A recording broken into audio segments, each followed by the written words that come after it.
आजपर्यंतचा अनुभव आणि हे एका 1-1.5 वर्षातला अनुभव. नाही, ह्या मिल्क चार्जरचा 100% फरक आहे. पण कधी वाटतंय जोपर्यंत त्याची ताकद असते आणि जेव्हा ताकद संपत्ती त्यावेळेस त्याची प्रकृती सुधरती, माणूस ऑटोमॅटिक इकडे गाळ होते. बरोबर आहे.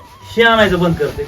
आणि त्यावेळेस शेतकऱ्यांचा असा संभ्रम होतो की आता चांगलं झालं व्यवस्थित, आता थांबा. बकेटच बंद करते. बकेट बंद केल्यानंतर काय बदल मग होतो? पुन्हा अजून पाहिल्या लेवल म्हणजे आहे त्या स्टेजला येऊन जातो. बरोबर आहे.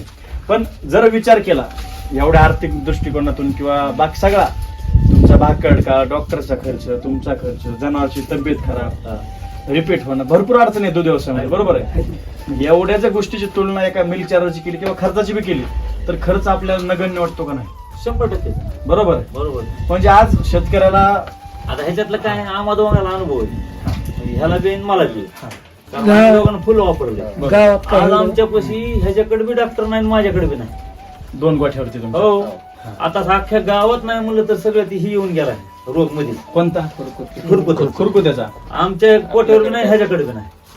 बरोबर. माझ्या तर रोडला हौद आहे, सगळ्याचे दुनियाचे जनावर पाणी पिऊन जाते. बरोबर. तरी सुद्धा आपल्या जनावराला नाही.